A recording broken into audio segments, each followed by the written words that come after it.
Shalom Bapak Ibu, Saudara semuanya. Mari kita mulai ibadah pada minggu pagi ini dengan kita mengucap syukur kepada Tuhan, di mana kita diberi kesempatan untuk memuji dan memuliakan nama Tuhan dengan penuh sukacita. Mari kita mulai pujian yang pertama, kasih Allahku sungguh telah terbukti.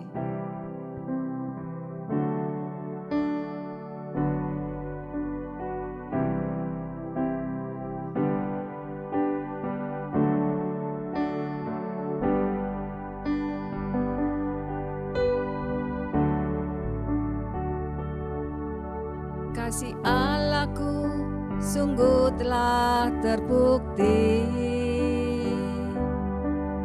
ketika Dia serahkan anaknya. Kasih Allah mau berkorban bagi kau dan aku. Tak ada kasih seperti kasih-Nya.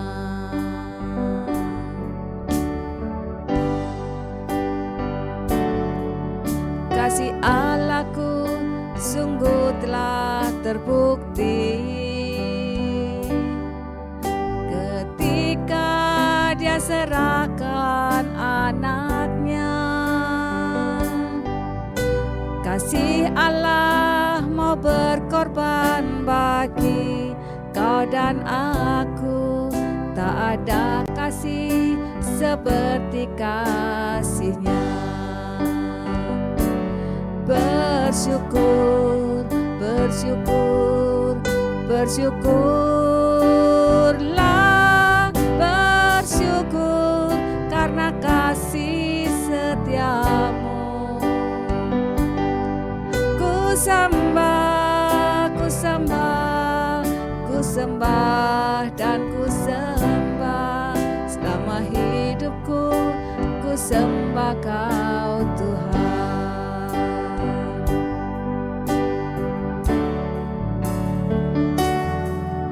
Kasih Allahku sungguh telah terbukti ketika Dia serahkan anaknya. Kasih Allah mau berkorban bagi kau dan aku. Tak ada kasih seperti kasih-Mu. Bersyukur, bersyukur, bersyukurlah, bersyukur karena kasih setiamu. Ku sembah, ku sembah, ku sembah dan ku sembah. Selama hidupku ku sembah Kau Tuhan. Bersyukur, bersyukur, bersyukurlah, bersyukur karena kasih setiamu. Ku sembah, ku sembah, ku sembah dan ku sembah. Selama hidupku ku sembah Kau Tuhan. Selama hidupku ku sembah Kau Tuhan. Selama hidupku ku sembah Kau Tuhan. Haleluya Yesus. Terima kasih Tuhan. Inilah ungkapan syukur kami Tuhan, di mana Engkau sudah memberkati hidup kami Tuhan. Engkau sudah melindungi kami semua Tuhan. Oh, terima kasih Bapa buat hari ini Tuhan. Engkau masih beri kami kesempatan untuk boleh melayani Engkau ya Bapa. Di dalam puji-pujian ya Tuhan Yesus. Biarlah kami boleh memuji dan memuliakan nama-Mu dengan penuh sukacita ya Tuhan Yesus. Terima kasih Bapa. Engkau urapi hamba-Mu Tuhan, yang bermain musik juga Tuhan. Juga saudara-saudara kami yang lain Tuhan, yang ada di rumah masing-masing untuk beribadah Tuhan. Biarlah Engkau Tuhan yang beracara Tuhan dari awal hingga akhir acara ini Tuhan Yesus. Terima kasih Bapa, terima kasih. Kami sambut Tuhan acara ini Tuhan di dalam kasih-Mu Tuhan Yesus. Dalam nama Tuhan Yesus Kristus kami sudah berdoa dan mengucap syukur. Haleluya. Amin. Puji Tuhan, Bapak Ibu Saudara semuanya. Mari kita pujikan pujian berikutnya. Hanya Kau Yesus yang sudah memberikan cintanya kepada kami semuanya.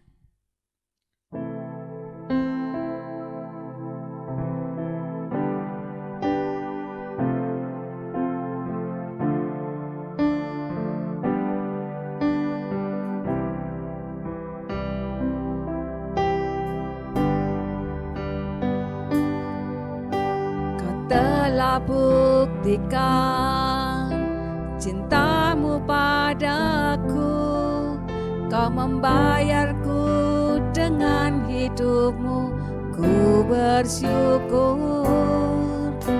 Yang ada padaku semuanya milik-Mu, ku persembahkan seluruh hidupku di mezbah-Mu. Hanya Kau yang menjadi tempat jawaban, hanya Kau tempatku berharap. Berjalan bersama-Mu ku takkan goyah, sebab tangan kasih-Mu tersedia bagiku. Selamanya Kau ku cinta.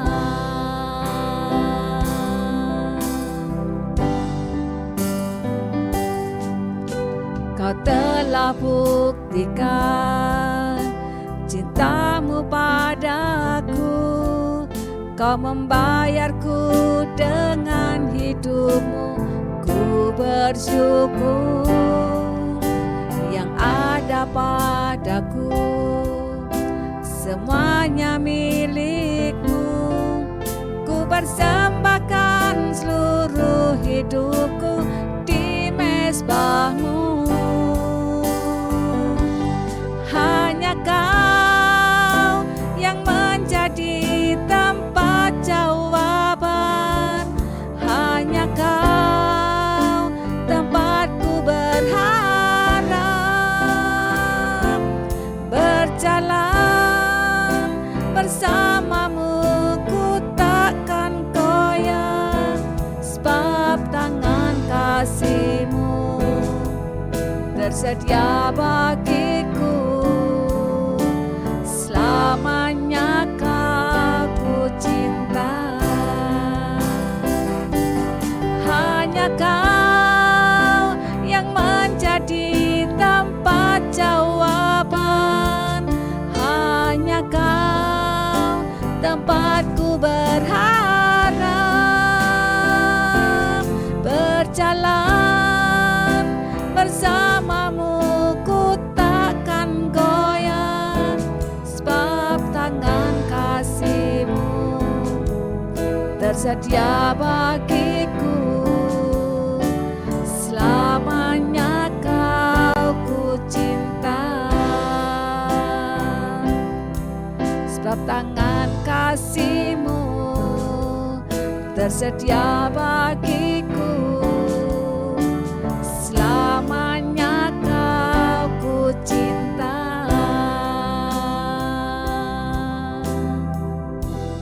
Haleluya, puji Tuhan. Ya, hanya Yesus adalah tempat untuk kita berharap, dan hanya kepada Yesus hanya tempat kita untuk menyandarkan hidup kita. Karena kita tahu Bapak Ibu Saudara bahwa kita nggak mungkin bisa berjalan sendiri, apalagi di tengah-tengah gelombang ombak dunia ini yang semakin jahat. Tetapi biarlah kita tetap berharap pada Tuhan. Mari kita pujikan pujian berikutnya. Kita teringat akan kasih yang luar biasa dari Tuhan Yesus. Kebaikannya, anugerahnya yang sudah menyelamatkan kita. ingat kasih-Nya.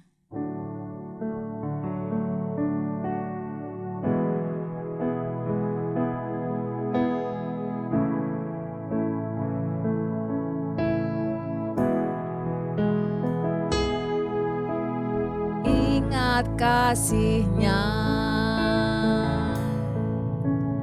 ingat kebaikan-Nya,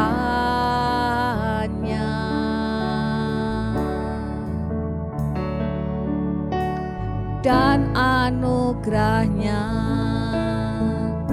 Selamatkanku,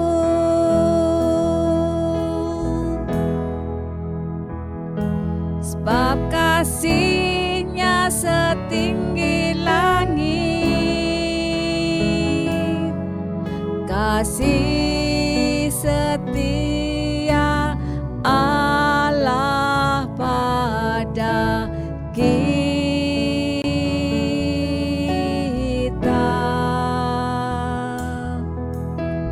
Besar kasih Allah pada kita.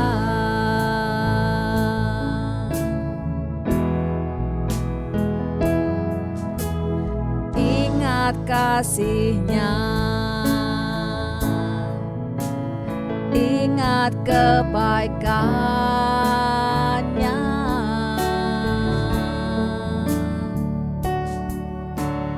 dan anugerah-Nya. Selamatkanku,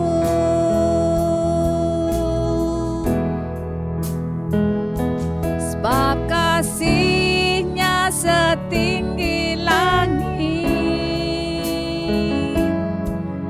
kasih setia Allah pada kita.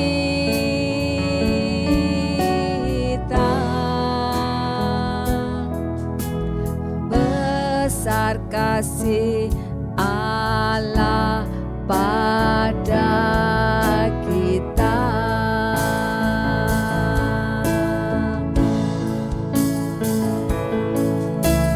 Ku takkan lupa kasih-Nya,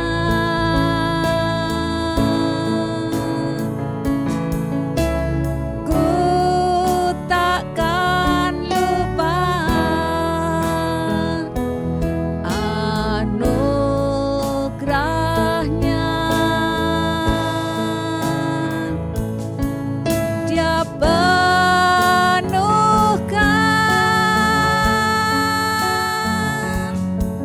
Dia penuhkan,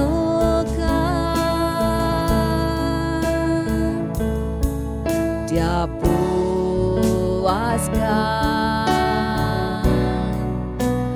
hasratku.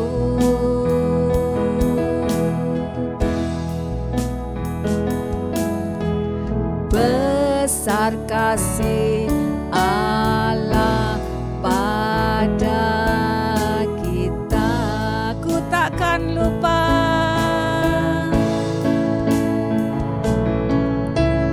ku takkan lupa kasih-Nya.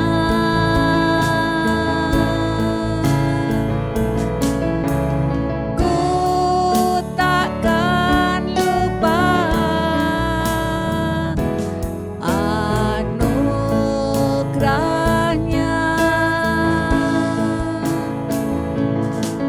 Dia penuhkan, Dia penuhkan,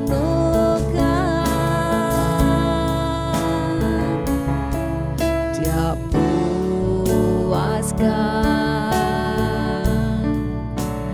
hasratku.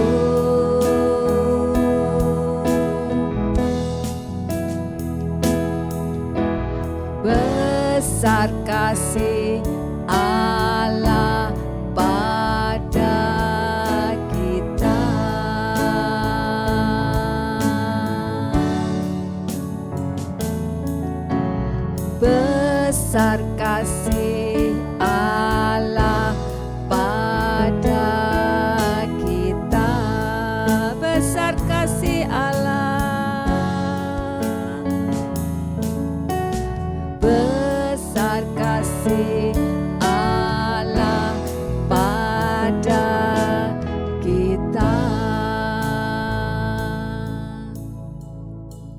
yakin Bapak Ibu Saudara merasakan betapa Tuhan memelihara dan menjaga hidup kita, dan begitu besar kasih-Nya pada kita hingga dianugerahkannya anaknya yang tunggal.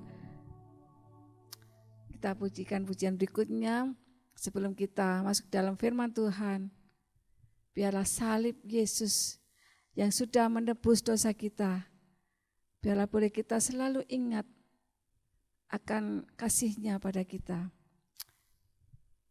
Hanya Kau Tuhan di hidupku, Kau berikan hidup yang baru.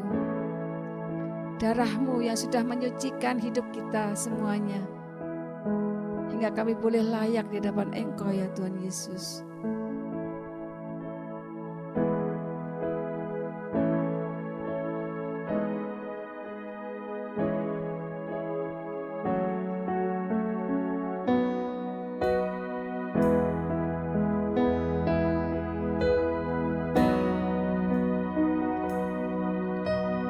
Hanya Kau Tuhan di hidupku, Kau berikan hidup yang baru. Darah-Mu menyucikan, pulihkan hatiku.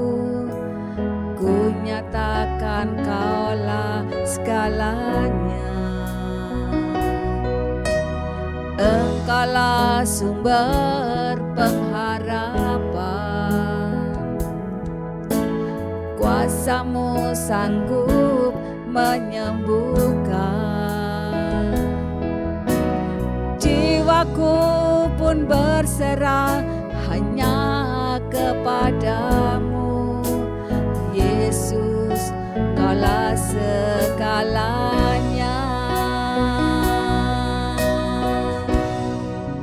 Karena salib-Mu ku hidup, karena salib-Mu ku menang.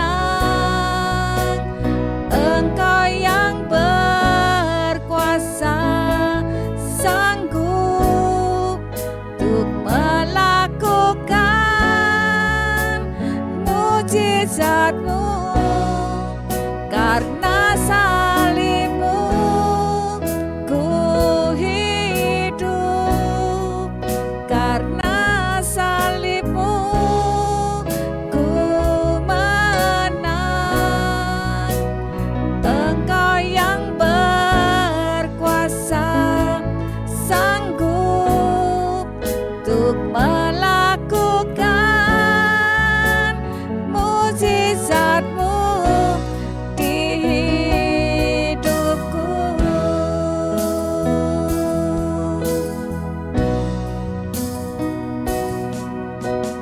Hanya Kau Tuhan di hidupku, Kau berikan hidup yang baru. Darah-Mu menyucikan, pulihkan hatiku. Ku nyatakan Kaulah segalanya. Engkaulah sumber pengharapan,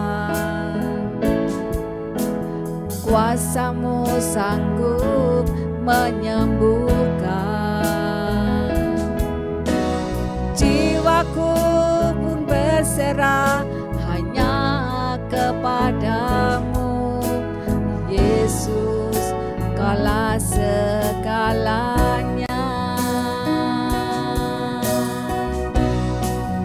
Karena salib-Mu ku hidup, karena salib-Mu ku menang. Engkau yang berkuasa sanggup untuk melakukan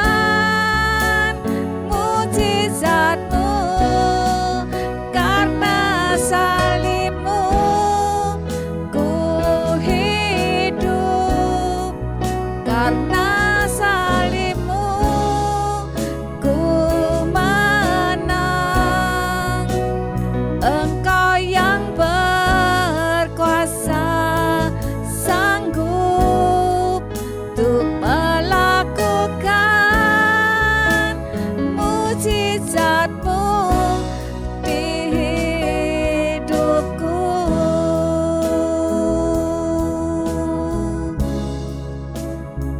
Haleluya Yesus. Terima kasih Bapa.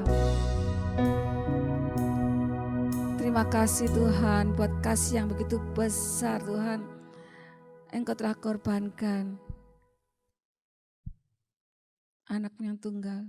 Untuk kami boleh Tuhan layak di hadapan Engkau Tuhan Yesus. Engkau telah sucikan kami, dosa-dosa kami Tuhan. Sehingga kami boleh Tuhan berdiri di tempat ini Tuhan. Oh haleluya Yesus.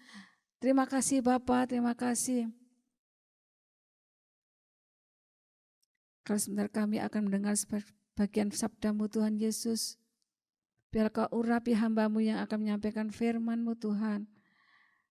Dan kami boleh Tuhan, Kau juga urapi kami semua Tuhan di rumah masing-masing Tuhan. Biarlah firman-Mu Tuhan boleh menjadi rema dalam setiap hidup kami Tuhan Yesus. Terima kasih Bapa, terima kasih Tuhan. Berfirman-Lah Tuhan, kami boleh siap mendengarnya. Di dalam nama Tuhan Yesus Kristus, kami sudah berdoa dan mengucap syukur. Haleluya. Amin.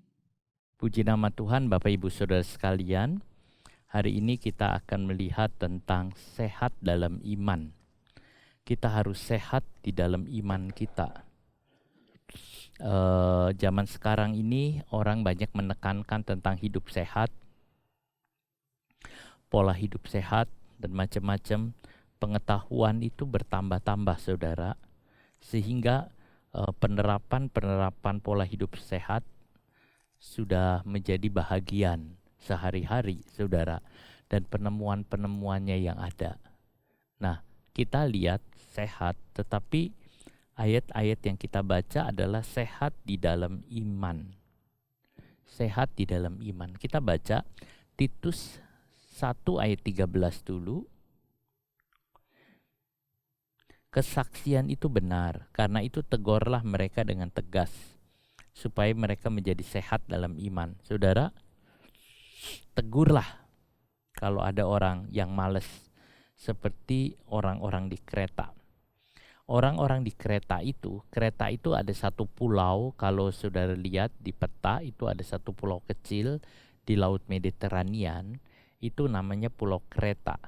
Nah, orang-orang di sana sudah tahu tentang orang kereta.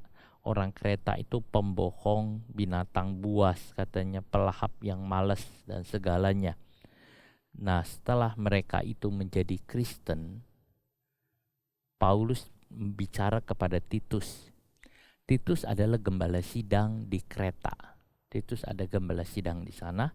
Lalu Rasul Paulus bilang, tegur mereka dengan keras, tegur mereka dengan tegas, supaya mereka supaya sehat dalam iman. Tegur mereka. Jadi saudara, ada orang-orang seperti itu, tegur dia. Kita lihat pasal 2 ayat yang kedua. Laki-laki yang tua hendaklah hidup sederhana, terhormat, bijaksana, sehat dalam iman, dalam kasih dan dalam ketekunan. Di pasal yang ini saudara, ini tentang kewajiban para tua, pemuda, hamba. Jadi setiap orang beriman, setiap orang Kristen itu harus sehat dalam iman. Sehat dalam iman. Itu yang kita akan lihat. Bagaimana sehat dalam iman. Saudara, Rasul Paulus menasihati agar hidup orang Kristen bisa sehat dalam iman. Sehat. Kuat dalam iman. Saudara, memang tubuh ini harus dipelihara. Karena tubuh ini adalah rumah Tuhan. Tubuh ini adalah bait Tuhan. Jadi harus dipelihara. Tubuh ini harus sehat. Orang-orang tahu bagaimana memelihara tubuh sehat. Bagaimana mereka ada yang diet, ada yang mereka olahraga pagi, ada yang mereka lakukan banyak hal. Saudara, kegiatan hanya untuk sehat. Nah, tubuhnya. Tubuh sehat, tubuh yang kuat, saudara. Tetapi bukan hanya tubuh yang harus dipelihara untuk sehat, iman juga harus dipelihara, saudara. Iman kita itu harus sehat, iman itu harus dipelihara, sehingga iman itu sehat, tidak mati. Kalau orang tidak memelihara tubuhnya, tidak menjaga, bisa saja dia sakit.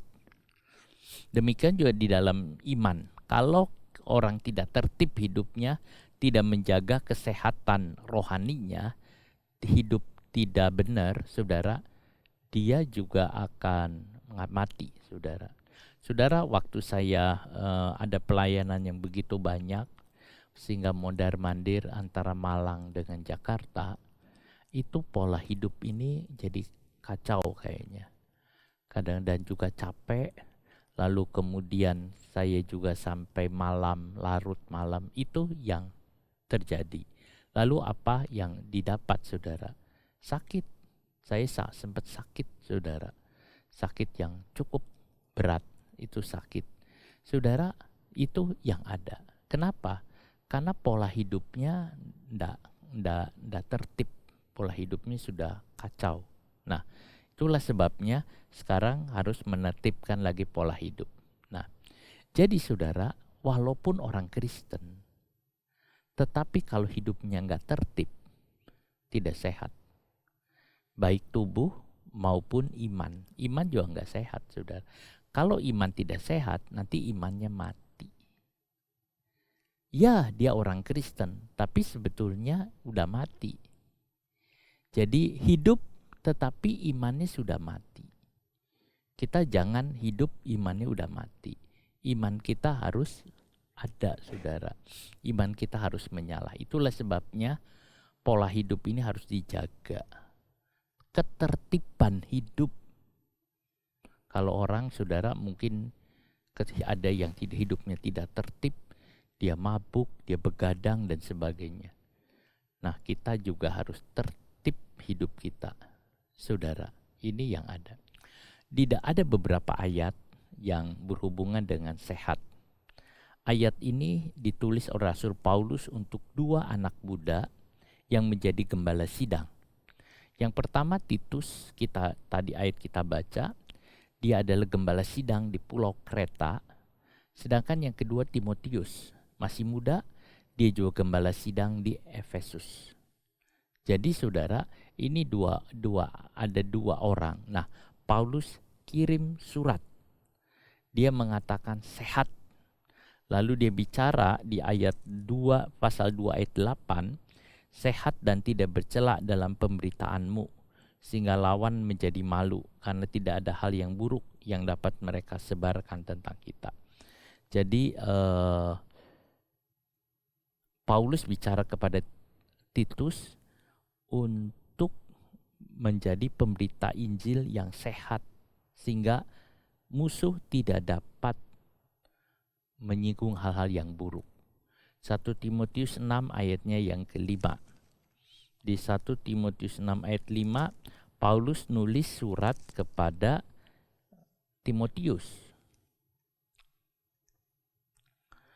Percecokan antara orang-orang yang tidak lagi berpikiran sehat dan yang kehilangan kebenaran. Saudara, tidak berpikiran sehat itu kehilangan kebenaran. Lalu di ayatnya yang ketiga, 1 Timotius 6, coba nanti saya lihat itu ayat, bukan ayat ketiga ya, coba.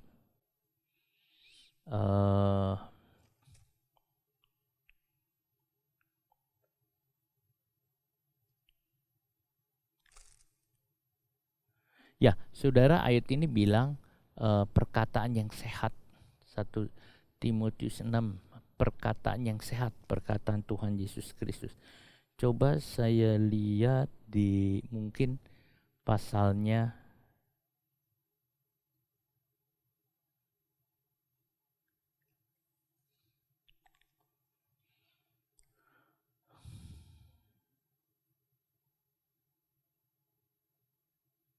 Jika seorang mengajarkan ajaran lain dan tidak menurut perkataan sehat, yakni perkataan Tuhan kita Yesus Kristus, dan tidak menurut ajaran yang sesuai dengan ibadah kita. Betul saudara, 1 Timotius 6 ayat yang ketiga. Nah, mengajarkan ajaran yang sehat, kita lihat. perkataan yang sehat adalah perkataan Tuhan kita Yesus Kristus.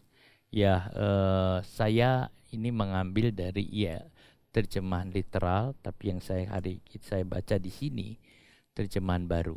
1 Timotius 1 ayat 10, orang cabul, pendusta itu bertentangan dengan ajaran sehat. Ada beberapa banyak kata-kata tentang sehat di dalam ayat-ayat ini. Saudara, sehat dalam bahasa Yunani hugiano. Hugiano itu saudara hygiene ya. Saudara tahu kata hygiene ya. Orang bilang apa hygienist katanya, hygiene. Bacanya hygiene, saudara. Hygiene, kita lihat tentang sehat. So hugiano atau hygiene, saudara, kita lihat itu artinya bersih, tidak rusak. Artinya ya baik. Kadang-kadang orang mengatakan, ayo cuci tangan, bersihin tangan. Saudara, itu hygiene ya. Jadi bersih-bersih, saudara. Kalau waktu ada COVID dijelaskan cuci tangan, selalu cuci tangan. Itu artinya bersih. Nah, berarti iman yang sehat, iman yang bersih. Iman yang sehat, iman yang baik, saudara, yang tidak rusak. Sehat dalam iman artinya imannya bersih, hygiene, bersih. Seperti memelihara tubuh ini sehat, saudara, mungkin mandi pakai sabun. Sabun ini penting ya. Sabun bisa menghilangkan minyak-minyak atau kotoran yang lengket di badan, saudara. Dari keringetan juga bisa hilang oleh sabun, saudara. Kalau orang habis keringetan itu mandi pakai sabun harus, supaya dia bisa menjadi bersih. Karena sabun itu mengandung satu obat yang bisa membersihkan. Nah, saudara, itu yang ada hygiene. Nah, iman kita juga harus sehat. Nah, jadi bukan hanya tubuh yang dipakai, tetapi Paulus mengatakan sehat dalam iman. Berarti kalau sehat dalam iman itu bisa sakit. Bahkan iman itu bisa mati. Kalau iman mati, saudara, sudah. Kalau imannya mati ya sudah, habis. Tapi enggak ya. Sekarang kita lihat contoh iman. Ada iman yang sehat dari seorang yang bukan Israel malah. Dia seorang perwira Roma. Saya baca Lukas pasal yang ke-7 ayat 9. Setelah Yesus mendengar, atau dari ayat 8 dulu, sebab aku sendiri seorang bawahan dan di bawahku ada pula prajurit. Jika aku berkata kepada salah seorang prajurit itu pergi, maka ia pergi, dan kepada seorang lagi datang, maka ia datang, ataupun kepada hambaku, kerjakanlah ini, maka ia mengerjakannya. Setelah Yesus mendengar perkataan itu, ia heran akan dia. Dan sambil berpaling kepada orang banyak yang mengikuti dia, ia berkata, aku berkata kepadamu, iman sebesar ini tidak pernah aku jumpai, sekalipun di antara orang Israel. Saudara, perwira ini, dia belum banyak mengenal firman Tuhan. Belum banyak dia mengenal tentang Taurat. Dia adalah orang Romawi, bukan orang Israel, saudara. Ia cuma tahu bahwa Yesus adalah penyembuh. Itulah sebabnya dia mengirim orang untuk datang kepada Yesus supaya hambanya itu disembuhkan, saudara. Ia tidak mengerti artinya iman. Dia sama sekali dia tidak tahu. Bahkan dasar tentang iman yang kita tahu, iman itu dasar dari firman Allah, dia tidak bisa ucapkan. Sebab apa? Sebab dia tidak ada kutipan ayat. Mungkin saudara pandai, saudara bisa ngutip ayat dari Perjanjian Lama. Tapi orang ini nggak bisa. Dia nggak tahu. Dia cuma mengatakan, saya ini atasan. Kalau atasan menyuruh bawahannya pergi, ya bawahannya pasti pergi. Saya juga punya atasan. Kalau atasan saya menyuruh saya pergi, ya saya pergi. Lalu dia mengatakan, Tuhan gak usah datang, cukup katakan sepatah kata saja. Itu adalah perkataan komando. Cukup Tuhan sebagai komandan ngucapin sepatah kata saja, kata-kata komando, pasti penyakit itu akan pergi. Saudara, Tuhan sampai heran, ini iman apa? Ini sebetulnya iman sebesar biji sesawi. Iman sebesar biji sesawi adalah iman dari seseorang yang percaya kepada Tuhan dan tidak mempunyai apa-apa, saudara. Maksudnya dia tidak begitu banyak firman Tuhan yang dia punya. Dia cuma punya ya sedikit. Bahkan perwira ini gak punya kutipan-kutipan ayat. Dia cuma mengatakan seperti itu. Dan Tuhan mengatakan luar biasa. Dan Tuhan berkata sembuh dan anak itu sembuh. Saudara, ini yang ada. Lalu kita ini iman apa? Saudara, iman yang saudara miliki bukan iman sebesar biji sesawi, tapi iman yang lebih besar lagi dari biji sesawi. Sebab saudara sudah dengar firman, saudara sudah mengumpulkan firman, saudara sudah mempunyai firman. Jadi iman saudara adalah iman yang kuat. Tapi kalau iman itu sakit, lalu iman itu mati, iman itu lebih rendah daripada iman perwira ini. Perwira ini mungkin saja dia tidak pernah mendengar Taurat. Dia cuma mendengar tentang Yesus. Tapi dia punya iman. Sudah lihat kata-kata ucapannya dia itu. Ucapan imannya itu. Dia memakai apa? Memakai rumusan apa? Rumusan kerjanya dia. Sebagai dia seorang tentara, prajurit. Dan dia yakin Tuhan bisa lakukan itu. Saudara, itu yang ada. Itu iman yang kecil. Iman yang tidak didasarkan dari ayat, tetapi didasarkan dari peristiwa yang dia alami. Dan saudara, Tuhan lihat iman ini. Dan Tuhan sembuhkan. Iman sebesar biji sesawi. Iman kita harus sehat. Kalau iman kita lemah, saudara, iman itu mati. Kalau iman itu mati, tidak bekerja, maka roh itu mati. Sekarang kita lihat pola hidup sehat.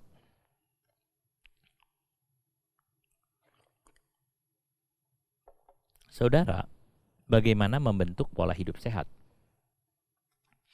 Di Alkitab dibilang, pada waktu Tuhan menciptakan langit dan bumi, langit dan bumi itu diciptakan oleh Allah untuk manusia ya. Langit atap, bumi bawah. Inilah rumah manusia. Nah, saudara, dalam penciptaan itu Tuhan mengatakan, petang, pagi itulah hari pertama. Petang, pagi itulah hari pertama. Itu yang Tuhan Yesus katakan. Jadi mulai dari petang. Itu dalam perciptaan petang dulu baru pagi. Itu sebabnya saya bilang kan, menangkan petang dulu, maka pagi akan menang. Menangkan malam dulu. Saudara, dengan saya itu punya waktu malam. Kalau malam kita kalah, saudara, pagi kalah. Ya, gambarannya gini saja. Kalau malam saudara tidak tidur, pasti pagi saudara ngantuk. Kalau saudara malam kalah, pagi bisa kalah. Sebab itu malam itu harus dimenangkan. Saya menyebutnya begini ya, saya cek dari ya seperti ada di Talmud juga saudara, pertempuran rohani itu di malam hari. Kalau di malam hari itu ada pertempuran. Tetapi pertempuran jasmani di siang hari. Malam itu saudara, dibilang banyak hal yang terjadi. Dunia malam, kehidupan malam, dan macam-macam. Kehidupan malam seringkali digambarkan dengan hal-hal yang buruk. Pertempuran rohani di malam hari. Pertempuran jasmani di siang hari. Kalau pertempuran di malam hari menang, jasmani saudara menang, pasti. Saya saudara, kalau tidur sampai malam, sampai larut malam, ya siangnya ngantuk memangnya saudara. Nah, kita lihat, memang kita jangan lengah, walaupun kita tahu iblis juga bekerja sepanjang waktu, siang juga. Tetapi saudara, yang saya lihat di sini, menangkan malam itu penting. Malam itu sesuatu yang gelap. Malam katanya ada banyak hal-hal dari kuasa-kuasa si jahat dan sebagainya berkeliaran, sehingga banyak peristiwa di dalam kegelapan malam. Tetapi kalau kita malam itu menang, kita berdoa di tengah malam, kita memberikan kemenangan, kita berseru kepada Tuhan di tengah malam, itu bisa baik. Saudara, makanya ada orang-orang memberi nasihat, kalau tidur HP nggak boleh dibawa, supaya tidurnya tidak terganggu. Ya, saya pikir banyak hal, bukan hanya HP, yang lain juga. Lebih baik tenang, tidur di dalam hadirat Tuhan, dan pagi-pagi saudara bangun sehat, berdoa, dan saudara bisa menang.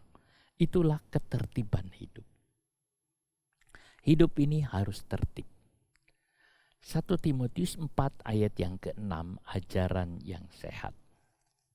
Tuhan bicara kepada Paulus, Paulus bicara kepada Timotius.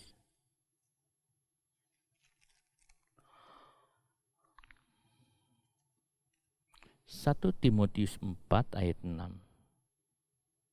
Dengan selalu mengingat hal-hal itu kepada saudara-saudara kita, engkau akan menjadi seorang pelayan Kristus Yesus yang baik, terdidik dalam soal-soal pokok iman kita dan dalam ajaran sehat yang telah kau ikuti selama ini. Jadi saudara, ajaran sehat yang telah engkau ikuti. Nah, ajaran yang sehat terdidik dalam soal-soal pokok iman. Apa saudara terdidik dalam soal pokok-pokok iman kita? Apakah hal-hal yang menjadi pokok-pokok iman kita itu adalah hal yang berhubungan dengan kehidupan sehari-hari? Saudara harus bisa melihat dan mengerti kehidupan saudara sehari-hari, baik di dunia kerja, rumah tangga, pergaulan, kemasyarakatan, budaya. Saudara, kita ada di dalam iman. Nah, kemudian di sini dikatakan tentang ajaran sehat yang telah kau ikuti selama ini. Ajaran itu seperti makanan, doktrin itu seperti makanan. Jika kita makan yang sehat, maka hidup kita akan sehat. Dulu orang melarang makanan-makanan yang ringan, mengatakan itu makanan gak sehat. Kita sudah paham hal itu. Ajaran itu seperti makanan. Kita juga harus menerima ajaran yang sehat. Kalau saudara menerima ajaran yang tidak sehat, saudara banyak sakit. Orang Yahudi sangat teliti soal makanan, saudara. Dia jaga kebersihan. Koher ya. Saudara, itu yang ada. Dia teliti soal makanan. Saudara, dia tidak akan makan makanan yang lain yang dilarang oleh Taurat. Mungkin udang, kepiting, atau juga saudara ikan. Mereka tidak. Mereka jaga. Tujuannya apa? Supaya mereka sehat. Supaya mereka sehat. Jadi apa yang diajarkan Taurat diikutinya. Itu supaya dia hidup sehat. Ini gak boleh, ini gak boleh, ini gak boleh. Rasa-rasanya semua tidak boleh dibandingkan dengan orang-orang yang bukan orang Yahudi. Semua dimakan. Semua dimakan. Saudara, lihat. Lalu dengan ajaran bagaimana? Ya, prinsipnya seolah-olah orang Yahudi atau orang Israel harus mendapat ajaran yang sehat saja. Lalu bagaimana dengan kita? Betul, secara makanan kita boleh, saudara, makan apapun asal dimasak dengan baik. Nah, saudara, tetapi ajaran, hati-hati. Sekarang ini banyak sekali ajaran-ajaran. Ajaran-ajaran yang menyimpang, ajaran-ajaran yang tidak sesuai dengan Tuhan, saudara. Itu yang baik. Ajaran yang tidak sehat itu apa? 1 Timotius 4 ayat 7, tahyul, dongeng. Banyak tahyul-tahyul, dongeng-dongeng, cerita-cerita, para dewa dan sebagainya bermunculan, saudara. Itu ajaran yang tidak sesuai dengan kita. Itu ajaran yang tidak sesuai dengan iman kita. Ada ajaran Bileam. yang apa? Mengajarkan tentang perzinahan. Ajaran Nikolaus. Ibrani 13 ayat 9, ajaran yang asing, ajaran yang berbeda dengan iman kita. Ibrani 13 ayat yang ke-9.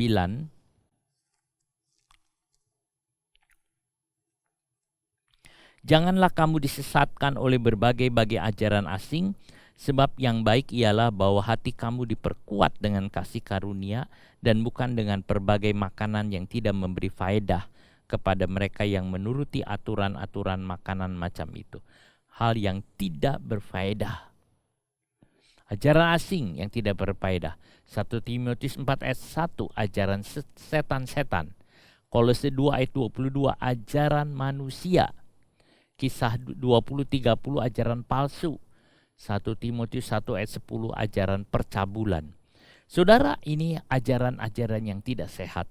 Yang diberikan ada ajaran setan-setan, ada ajaran asing, ada ajaran yang tidak sesuai dengan Injil yang aku beritakan, kata Paulus. Saudara, ajaran yang tidak sesuai dengan Injil Tuhan. Ada ajaran-ajaran yang dicampur baurkan, sehingga dikatakan ajaran itu menjadi ajaran yang encer. Sangat encer. Saudara tahu encer? Bagaimana encer itu, saudara? Seperti bubur dikasih banyak air, sehingga begitu encer seperti air, saudara. Itu yang ada. Ada yang mengencerkan, ada yang mengganti firman Tuhan dengan motivasi. Banyak hal, saudara.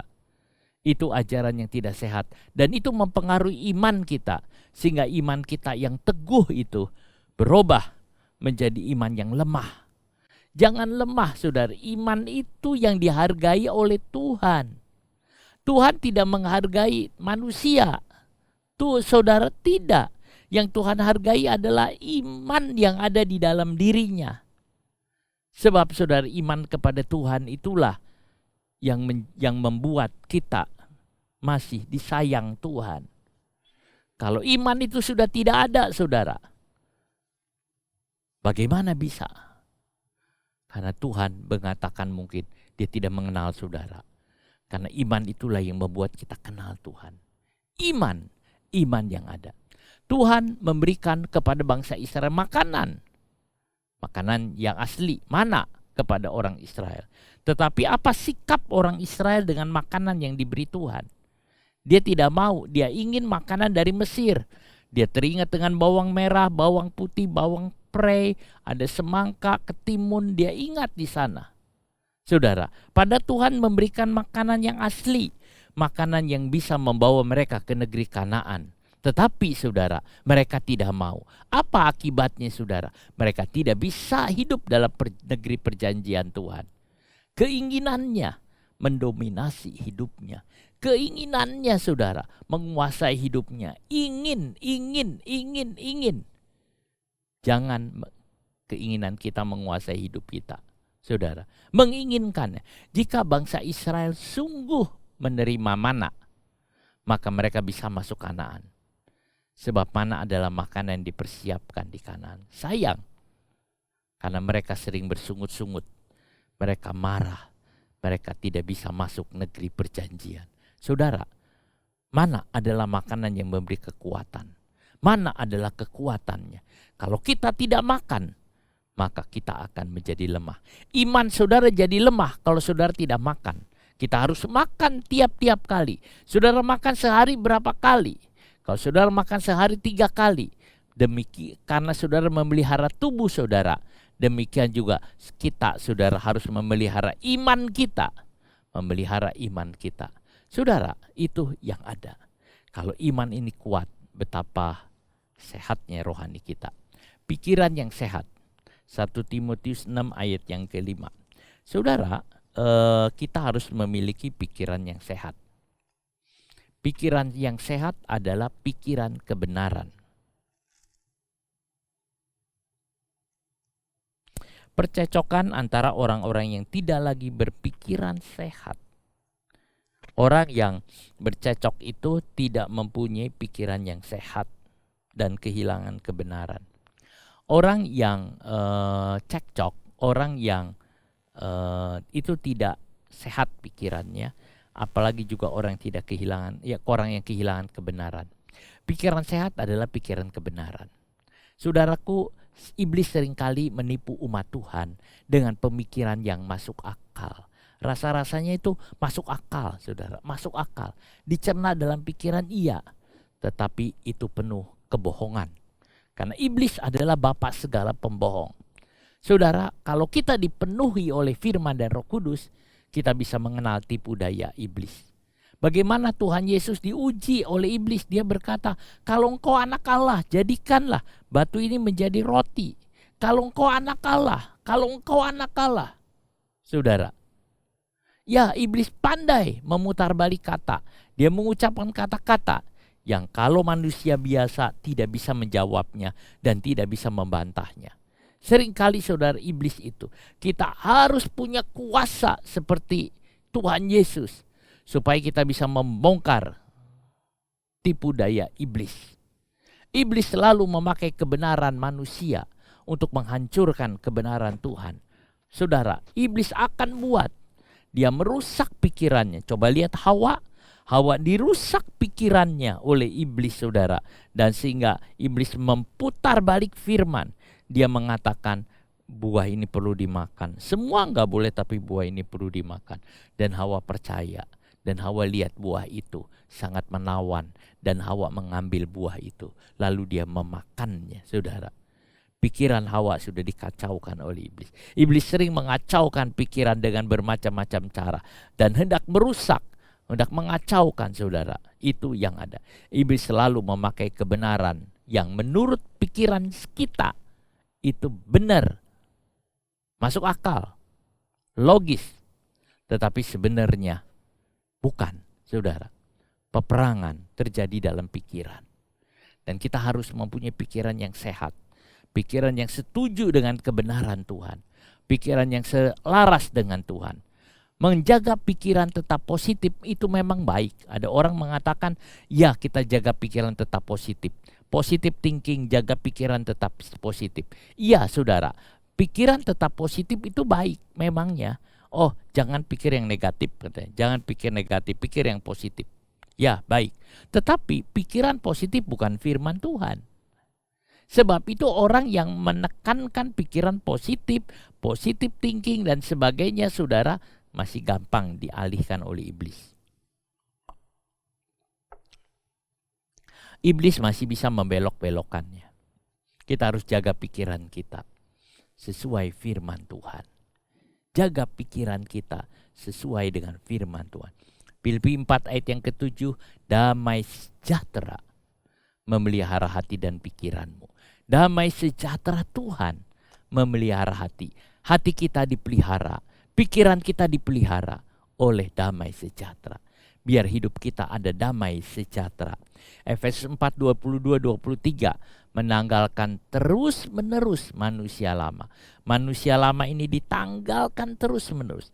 Dari kita ingin menanggalkan manusia lama terus-menerus.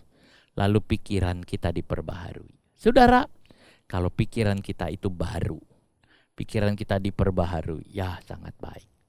Saudara, para ilmuwan mengatakan kalau kita membaca buku, maka sel-sel otak kita yang baru bermunculan, sel-sel otak kita yang lama mati. Tetapi kalau pikiran kita diisi oleh Tuhan, maka kehidupan lama kita itu hilang, diganti kehidupan yang baru. Saudaraku, hati atau liver itu organ yang paling berat bekerja dibandingkan dengan banyak organ-organ tubuh lainnya. Sebab itu bahasa Ibrani nulis kata lev. Lev itu artinya berat. Ya, liver itu berat. Ada lebih dari 500 fungsi yang bekerja. Sebab itu liver harus dijaga tetap baik, tetap sehat. Supaya bisa bekerja dengan baik. Kalau ada gangguan, macam-macam terjadi. Karena dia juga ada, saudara, hubungannya dengan tempat darah. Demikian juga menjaga hati kita. Hati kita dijaga. Karena hati kita adalah memiliki pekerjaan yang paling berat. Hati kita. Jaga hidup kita. Jaga hati kita baik-baik. Pikiran dijaga, hati juga dijaga. Maka kita akan merasa nyaman, saudara. Indah. Jangan sampai saudara itu merusak semua. Perkataan juga harus sehat. 1 Timotius 6 ayat yang ketiga. Jika seorang mengajarkan ajaran lain dan tidak menurut perkataan sehat, yaitu perkataan Tuhan kita Yesus Kristus. Apakah perkataan yang sehat? Perkataan yang sehat adalah perkataan Tuhan Yesus Kristus. Perkataan yang sehat adalah perkataan firman Tuhan. Saudara, kalau kita mengucapkan firman Tuhan dan mengamini, maka kita mempunyai perkataan yang sehat. Bukan kata-kata aku katanya, tapi kata-kata Tuhan, saudara. Inilah yang ada, ini yang benar. Kita mau saudara berbicara benar. Ada enggak manusia yang benar dalam berbicara? Enggak ada. Tidak ada manusia yang omongannya benar, enggak ada. Tidak ada manusia yang omongannya sehat, enggak ada semua. Semua omongan manusia tidak sehat. Tidak murni, tidak bersih. Saudara, enggak bisa. Karena manusia dasarnya dosa. Tetapi kalau kita bicara dari firman, itu benar. Mengapa?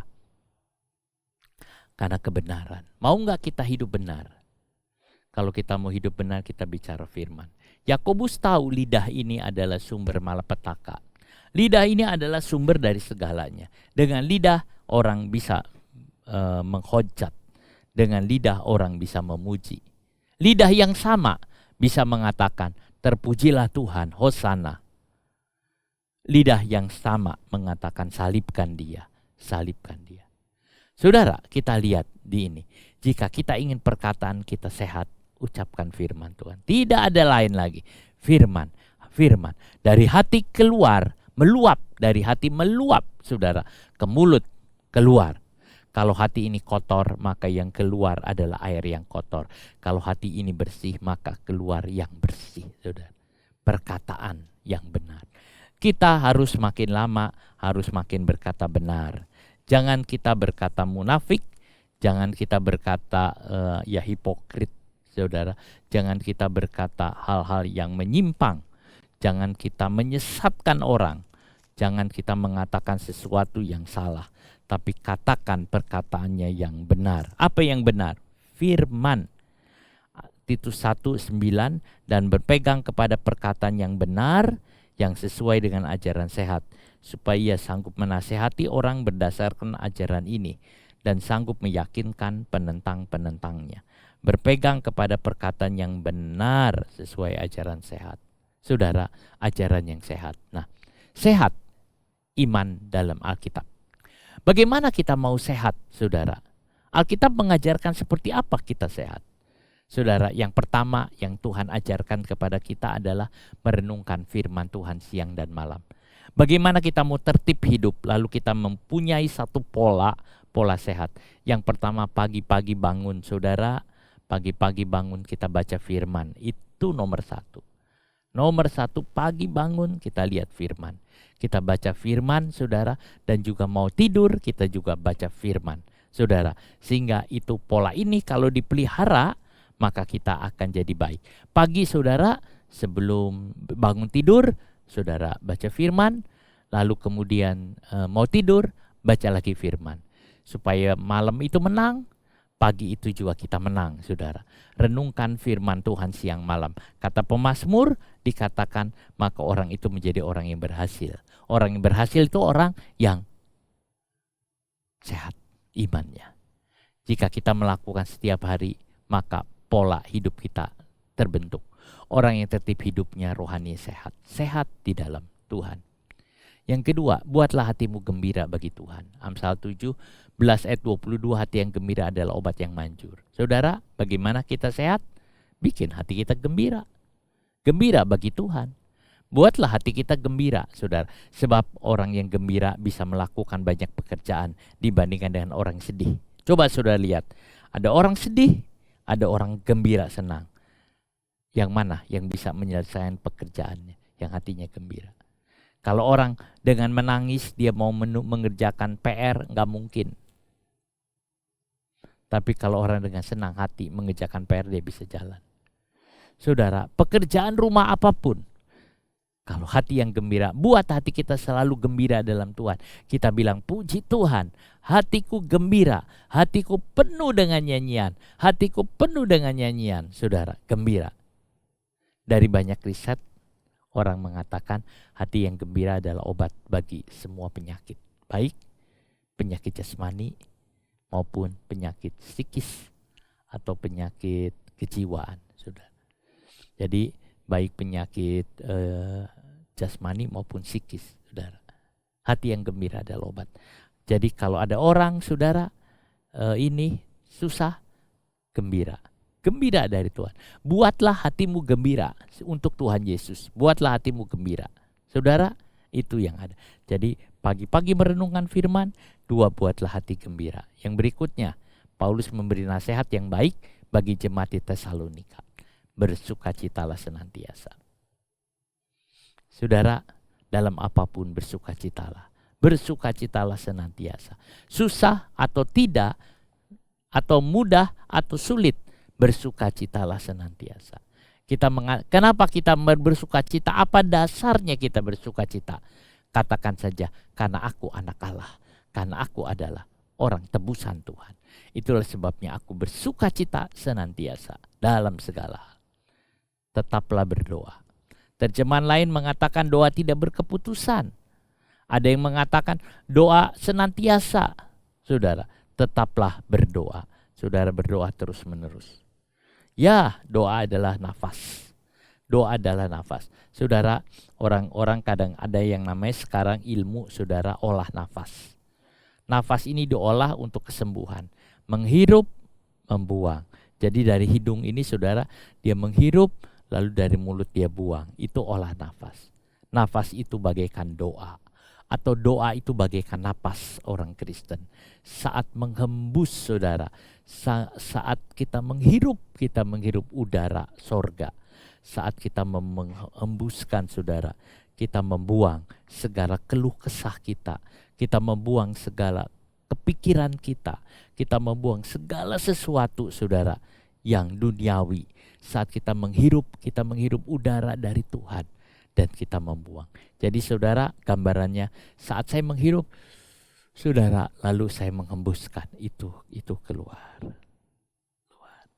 Saudara, saat kita menikmati hadirat Tuhan, saudara, kita mengatakan juga puji Tuhan.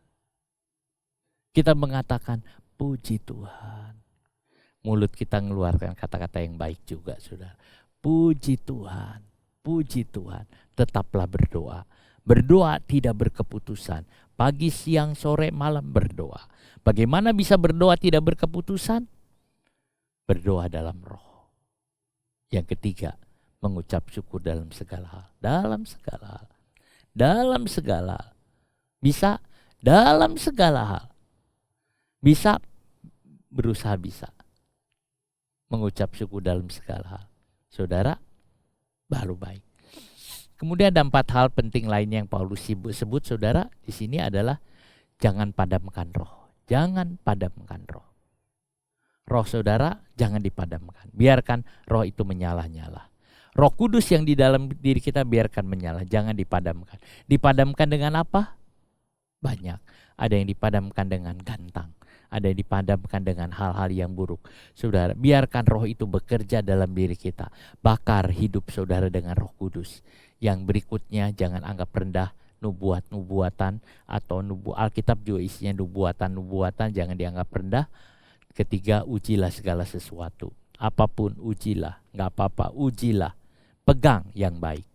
Jauhkan dirimu dari segala kejahatan. Saudara, Alkitab mengajarkan kepada kita pola hidup yang sehat dan pola hidup yang tertib, saudara. Nah, saudara, ada lagi satu hal nasihat yang baik, saudara. Jangan mengerjakan segala sesuatu dengan tergesa-gesa. Jangan. Kadang-kadang ada mengerjakan tergesa-gesa. Ini gini. Saudara, itu bukan dari Tuhan. Tuhan itu tertib. Ia tahu mengatur hidup kita. Kalau kita mau taat, saudara, kita nggak akan bisa ngalamin stres. Saudara, kita nggak akan mengalami. Saudara, ada 2 orang. Jadi dalam satu perusahaan ada 30 karyawan. Masing-masing dengan digaji sama. Kemudian si pimpinan itu mau memperkerjakan hanya 15 karyawan, tapi targetnya tercapai seperti 30. Seolah-olah satu orang itu mengerjakan dua pekerjaan, kira-kira begitu, saudara. Lalu gajinya dinaikkan 2 kali lipat. Wah, mungkin senang. Tapi syaratnya juga berat. Harusnya biasanya masuk jam 8 pagi, sekarang masuk jam 7 pagi. Harusnya selesai jam 4 sore, jam 5 sore, jam 6 sore baru selesai. Tapi gajinya 2 kali lipat. Orang itu mau, saudara, ada yang mau. Karena gajinya 2 kali lipat. Lalu dia kerja semua dengan lari-lari. Bangun pagi, udah lari, saudara. Cepat-cepat pergi kantor. Nanti malam baru sampai. Semua tergesa-gesa. Semua ada. Tapi ada orang gak mau. Saya gajinya gak usah tinggi-tinggi, gak apa-apa. Tapi saya pengen seperti biasa. Orang yang tergesa-gesa hidup dengan tergesa-gesa. Dia lari, dia apa semua serba. Wah, saudara, sampai lupa. Doa tergesa-gesa, makan tergesa-gesa, mandi tergesa-gesa, belajar tergesa-gesa. Saudara, semua tergesa-gesa. Karena dia mau kejar, tergesa-gesa. Saudara, baca Alkitab tergesa-gesa. Semua tergesa-gesa. Itu bukan kehendak Tuhan. Saudara mau hidup seperti itu? Saya tanya ke mahasiswa saya, mau hidup seperti itu? Mereka bilang, saya tidak mau. Tapi ada orang Israel, ada orang yang mau. Orang Israel kelihatannya mau. Kalau kita baca Yesaya 30 ayat 15 sampai 16.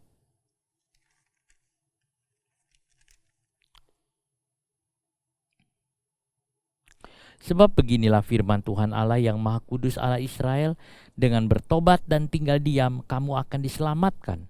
Dalam tinggal tenang dan percaya terletak kekuatanmu. Tetapi kamu enggan. Kamu berkata, bukan kami mau naik kuda dan lari cepat.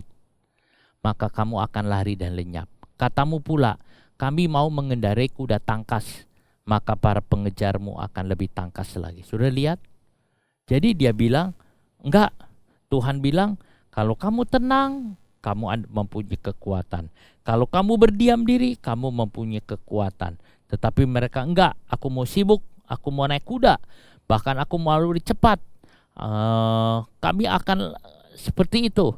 Kami mau mengendarai kuda tangkas, maka para pengejarmu akan lebih tangkas lagi. Semakin kita rasanya lari, semakin dikejar, saudara. Itu yang terjadi. Sibuk, kejar, dikejar, tergesa-gesa, terburu-buru. Memang terburu-buru itu juga karena bisa jadi faktor salah sendiri, karena pekerjaan yang kemarin tidak dikerjakan. Akhirnya sudah waktunya, jadi semua gini.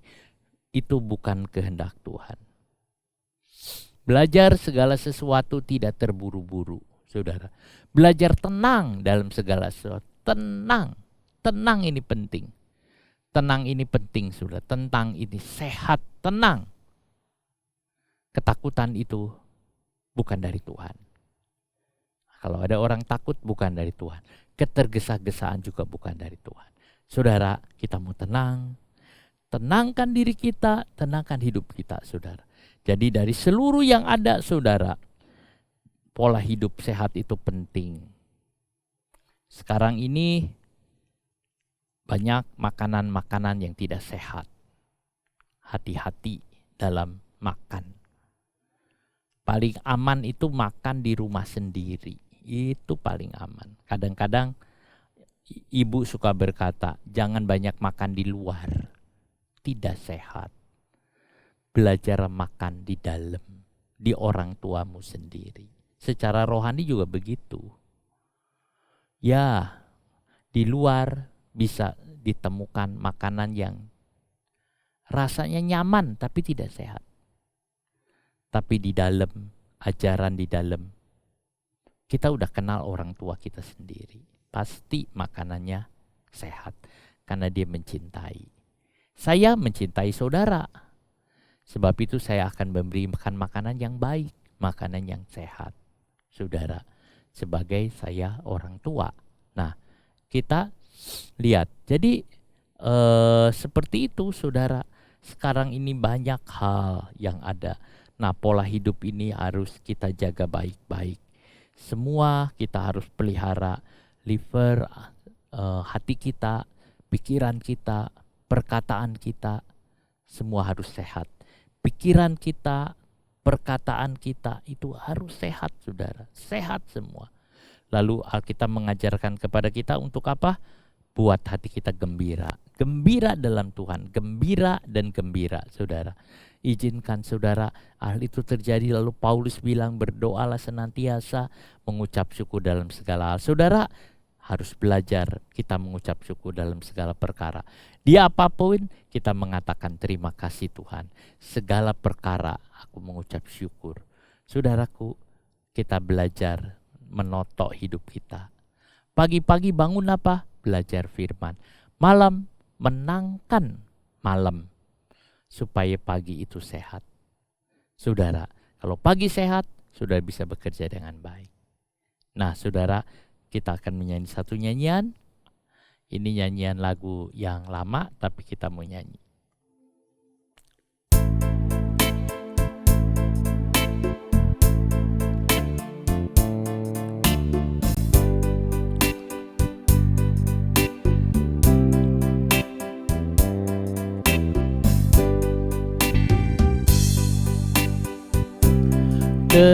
Tenanglah kini hatiku, Tuhan memimpin langkahku. Di tiap saat dan kerja tetap ku rasa tangannya.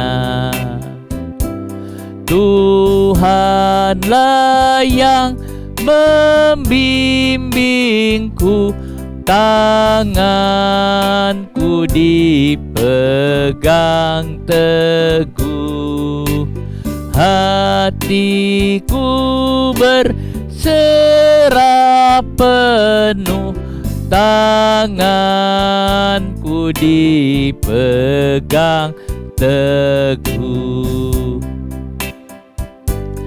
Di malam yang gelap benar, di taman indah dan segar, di taufan dan di laut tenang, tetap tanganku dipegang.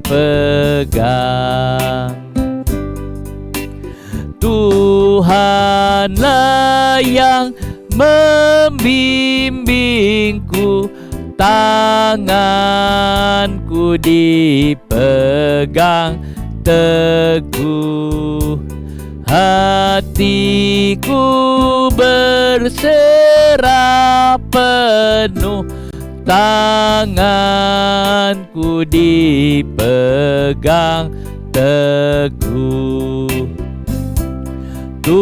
Tuhanlah yang membimbingku, tanganku dipegang teguh, hatiku berserah penuh, tanganku dipegang teguh, tanganku dipegang teguh.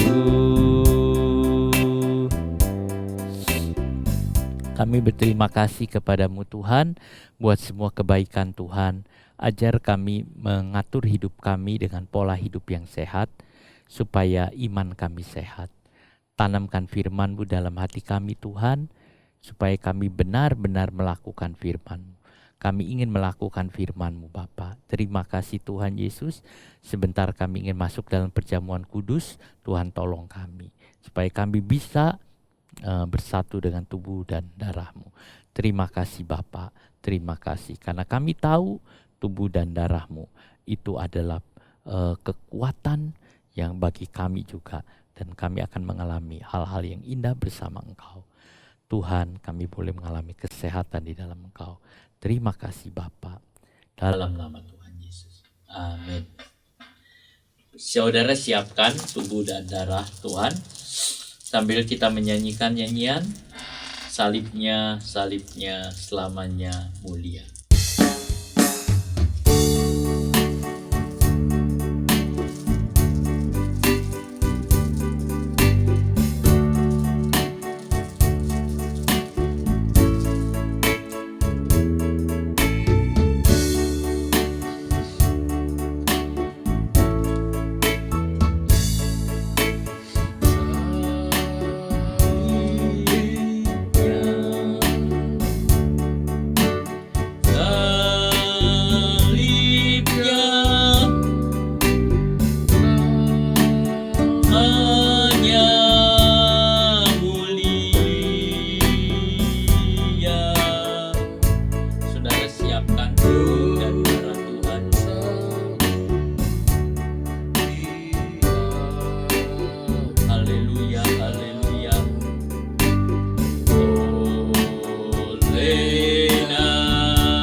Kepadamu telah aku terima dari Tuhan, yaitu bahwa Tuhan Yesus pada malam waktu ia diserahkan mengambil roti, dan sesudah itu ia mengucap syukur atasnya, ia memecah-mecahkan dan berkata, saudara angkat tubuh Tuhan ini. Haleluya, haleluya, haleluya. Tuhan Yesus, kami ingin bersekutu dengan tubuh-Mu Tuhan. Terima kasih, dan tubuh yang dipecah-pecahkan ini, tubuh Engkau menjadi satu bagian dengan kami. Terima kasih Tuhan. Inilah tubuhku yang diserahkan bagi kamu. Perbuatlah ini menjadi peringatan akan aku. Mari kita sama-sama makan dalam nama Tuhan Yesus.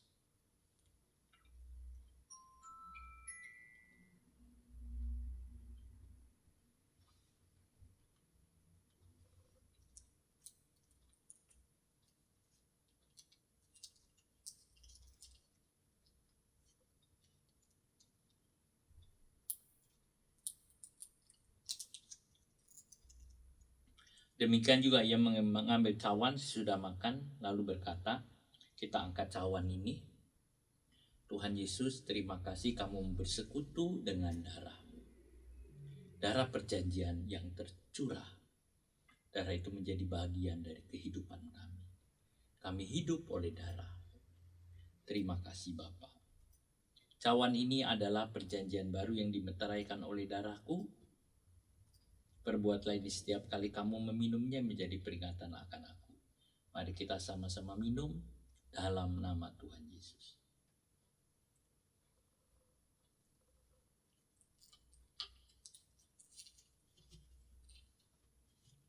Haleluya.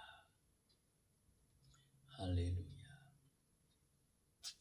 Ada kuasa dalam darahnya, darah Allah, ada kuasa dalam darahnya, darah anak domba Allah. Ada kuasa dalam darahnya, darah domba Allah.